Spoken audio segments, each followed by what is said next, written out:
사랑하는 여러분, 오늘 이 아침에도 하나님의 은혜를 사모하며 말씀의 자리로 나오신 여러분을 주님의 이름으로 축복합니다. 오늘 우리에게 주시는 하나님의 말씀은 욥기 8장 20절에서 22절 말씀입니다. 우리 함께 읽도록 하겠습니다. 하나님은 순전한 사람을 버리지 아니하시고 악한 자를 붙들어 주지 아니하시므로 웃음을 내 입에 즐거운 소리를 내 입술에 채우시리니 너를 미워하는 자는 부끄러움을 당할 것이라. 악인의 장막은 없어지리라. 오늘 우리에게 주시는 하나님의 말씀입니다. 아멘. 기도하겠습니다. 참 좋으신 하나님 감사합니다. 오늘 이 아침에도 우리를 말씀 앞에 서게 하시고 이 진리의 말씀으로 우리를 깨닫게 하시니 감사합니다. 오늘도 우리에게 주신 이 하나님의 말씀을 가지고 또 특별히 욥기서의 말씀을 가지고 깨닫는 은혜를 허락하시고 하나님의 말씀을 풀어 주실 때 우리가 그 말씀을 우리 삶에 적용하고 열매 맺는 삶으로 살아갈 수 있도록 이 아침에도 은혜를 허락하여 주옵소서. 감사함이 예수님의 이름으로 기도합니다. 아멘. 세상에서 가장 아픈 말이 있다면 무엇일까요? 때로는 욕설보다 노골적인 비난보다 더 아픈 말이 있습니다. 그것은 바로 맞는 말입니다. 정확히 말하면 절반만 맞는 말입니다. 이것이 참 아프게 하지요. 완전히 틀린 말은 오히려 분별하기 쉽습니다. 왜요? 분별할 수 있기 때문에 그것이 잘못된 걸 알아요. 그런데 절반의 진리는 우리를 더 혼란스럽게 만든다는 것이지요. 진리의 옷을 입고 있기 때문에 쉽게 반박하기 어렵다는 것입니다. 그래서 더 깊은 상처를 남기기도 한다는 것이죠. 오늘 본문에 등장하는 욥의 친구 빌닷이 바로 그런 사람이었습니다. 빌닷은 욥을 향해 이렇게 말합니다. 하나님은 의인을 버리지 않으신다.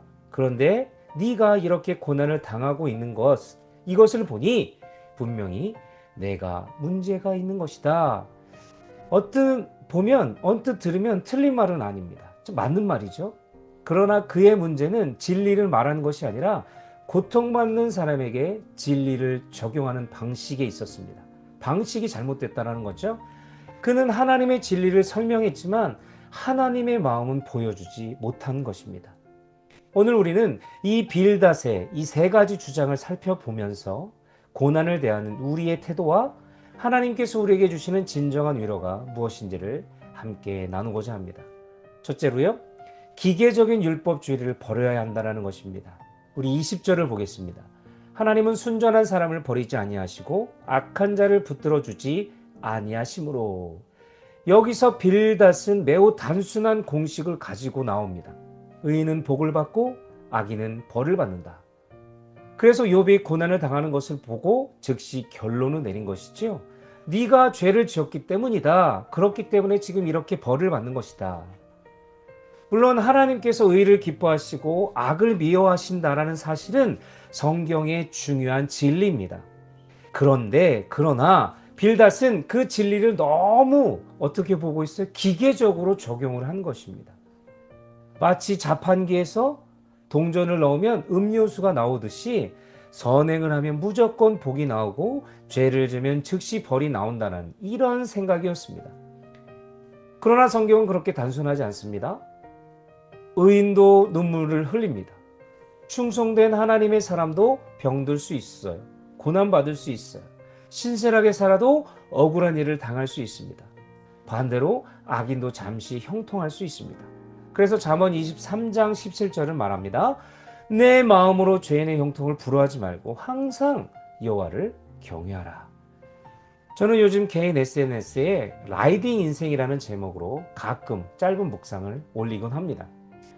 그 중에서 운전을 하면서 목적지를 향해 가다 보면 다양한 길을 만나게 된다는 것이죠. 어떤 길은 시원하게 뻗은 고속도로입니다. 어떤 길은 안개가 자욱합니다. 어떤 길은 자갈이 튀는 비포장도로입니다. 어떤 길은 극커브가 연속적으로 이어지는 길입니다. 그렇다고 해서 그 운전수가 그 라이더가 길을 잘못 들었기 때문일까요? 실력이 부족해서일까요? 아니라는 것이지요. 그냥 그 길의 특성일 뿐입니다. 목적지로 가기 위해 반드시 지나야 하는 과정인 것이지요. 마찬가지로 우리 인생도 그렇습니다. 고난이 반드시 하나님의 심판을 의미하지는 않습니다.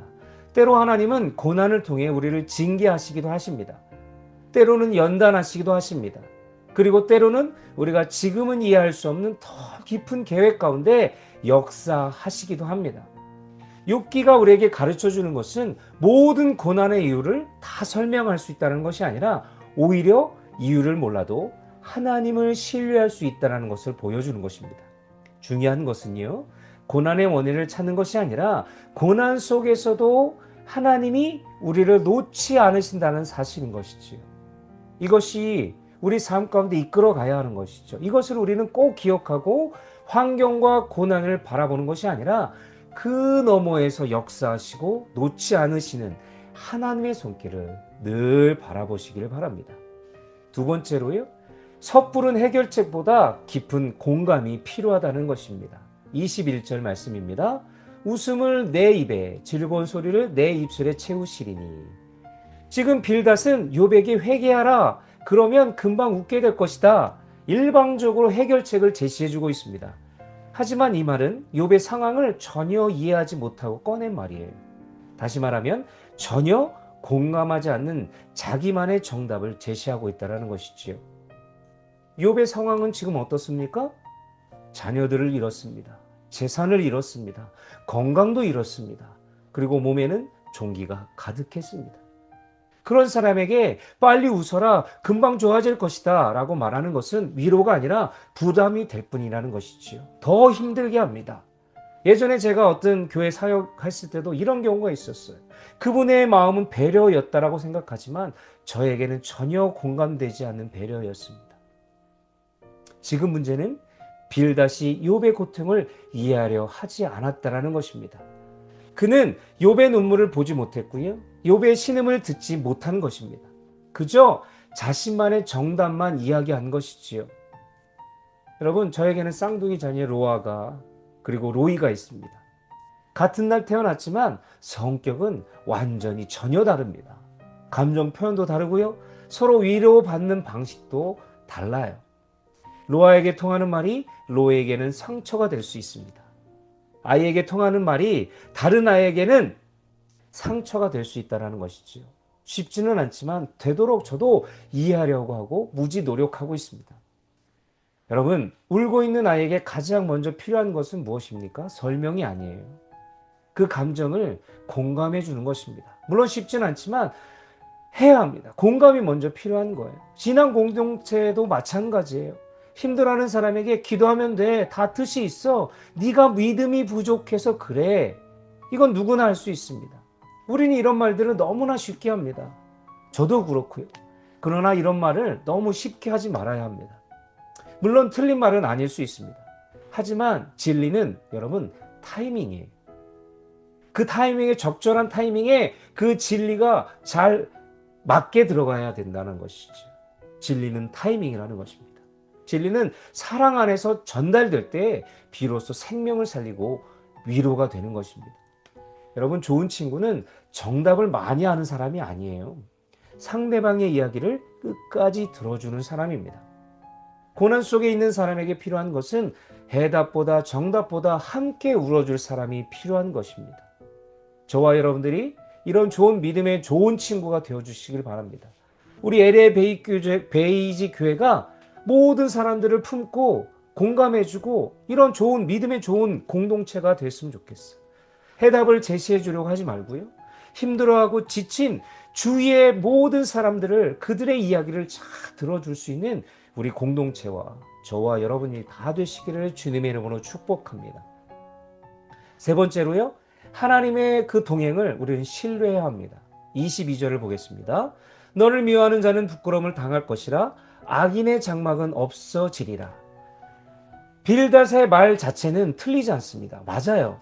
하나님은 공의로우시며 정의로우시기 때문에 심판의 때를 놓고 보면 맞는 말입니다. 악은 영원히 승리하지 못합니다. 그러나 문제는 빌닷이 욥을 악인으로 간주하고 있다는 것입니다. 욥은 악인의 장막에 사는 사람이 아니었어요. 다들 아시잖아요. 오히려 하나님께서 친히 그를 인정하신 의로운 사람이었어요. 사람들은 우리의 상황 보고 판단할 수 있습니다. 실패한 것처럼 보인다고 말할 수 있습니다. 버림받은 것처럼 보인다고 말할 수 있습니다. 예전에 제가 간증에서도 말씀드렸지만 예전에 교회 다닐 때 어떤 분은 그런 얘기까지 했어요. 아, 목사님이 죄가 많은가 봐. 아이가 없어서 왜 안 주실까? 그 이유를 생각해 봐요. 물론 죄가 있을 수도 있어요. 그런데 그게 전혀 우리에게는 위로가 되지 않는다는 것입니다. 사람의 평가가 하나님의 평가를 결정하지 말아야 하는 거예요. 욥이 가장 외로웠던 순간에서도 하나님은 욥을 떠나지 않으셨습니다. 비록 침묵하시는 것처럼 보였지만 하나님은 여전히 일하고 계셨다라는 것이지요. 그래서 하나님은 이사야 43장 1절에서 또 2절에서 이렇게 말씀합니다. 너는 두려워하지 말라. 내가 너를 구원하였고 내가 너를 지명하여 불렀나니 너는 내 것이라. 네가 물 가운데로 지날 때에 내가 너와 함께 할 것이라. 아멘. 하나님은요, 물을 없애주시겠다고 하지 않으셨어요. 불을 제거해 주겠다라고 하지 않으셨어요. 대신 어떻게 하시겠다고 말씀합니까?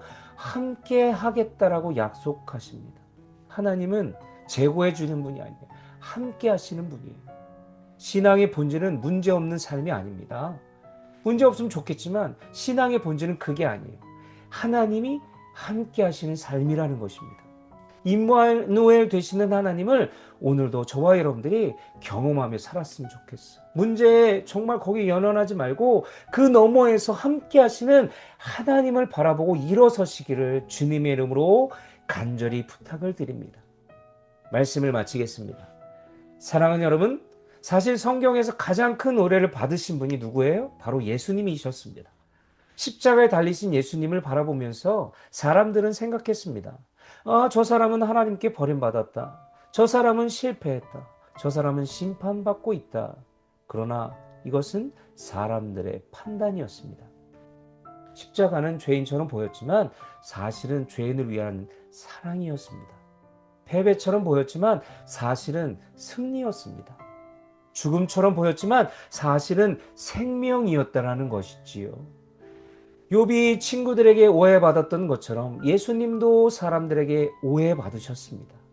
그래서 예수님은 오늘 우리의 눈물을 가장 잘 아시는 분이기도 합니다. 우리의 고통을 가장 깊이 이해하시는 분이기도 합니다.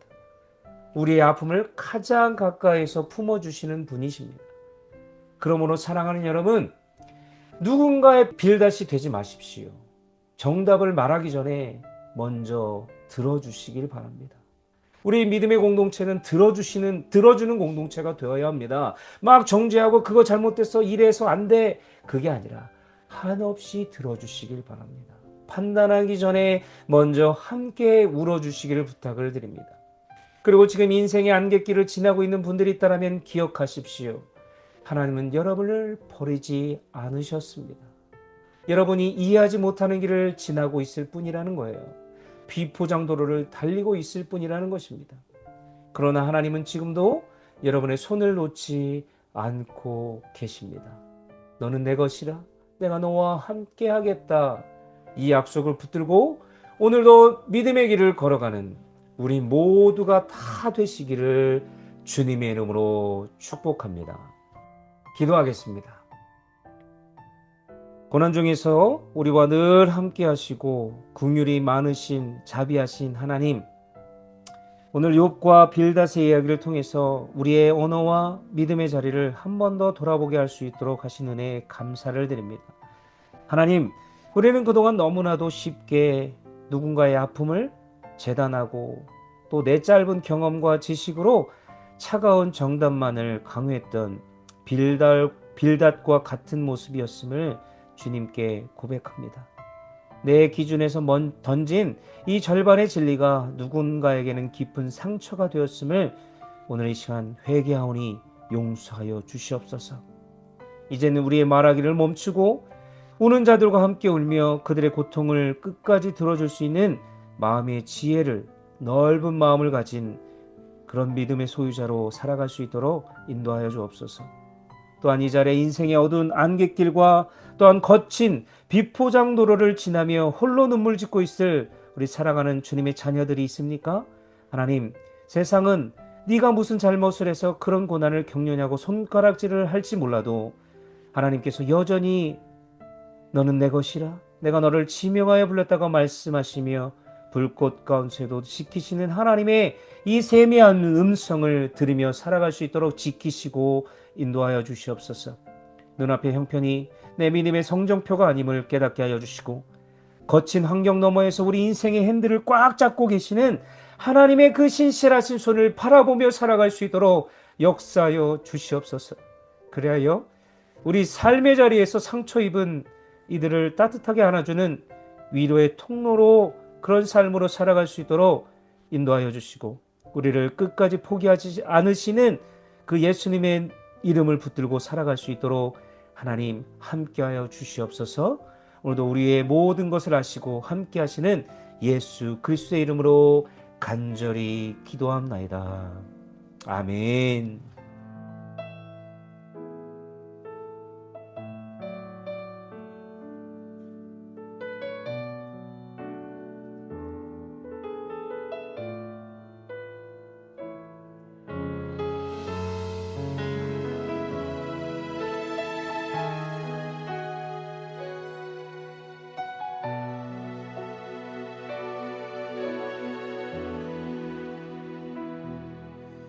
두려워 말라 너와 함께 함이니 놀라지 말라 나는 내 하나님 됨이니 무서워 말라 내가 널 도와주리니 너는 마음에 염려치 말라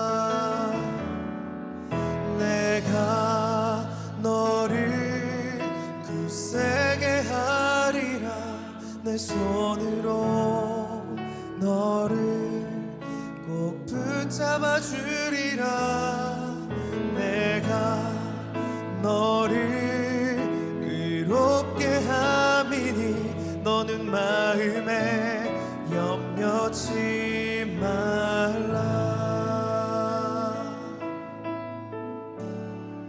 두려워 말라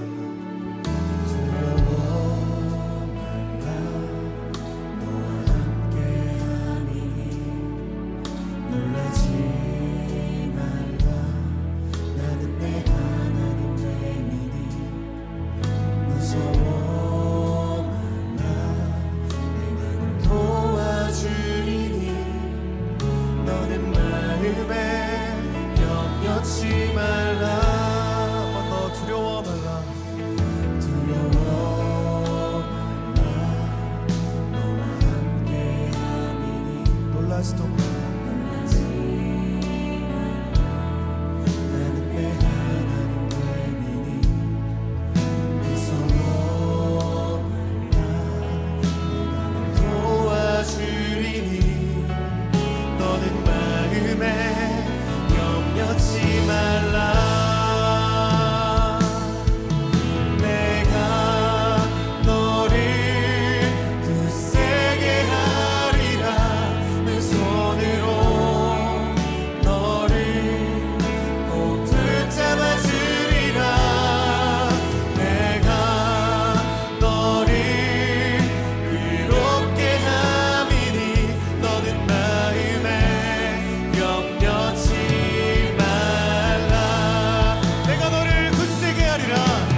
그의 눈이 머무는 곳은 나의 슬픔과 고통 고개를 들어 그의 눈을 볼 때에 난 알았네 예수 나의 좋은 치료자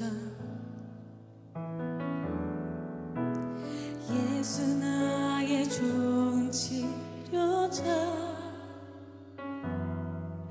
그의 손길이 닿는 곳은 나의 상처와 아픔 영원히 흐를 것 같았던 눈물 다 멎었네 예수 나의 치료자 나 노래하리라 정한 나를 돌아보신 구세주를 찬양해 하늘 닿는 곳까지 내 손 들리라 예수 나의 치료자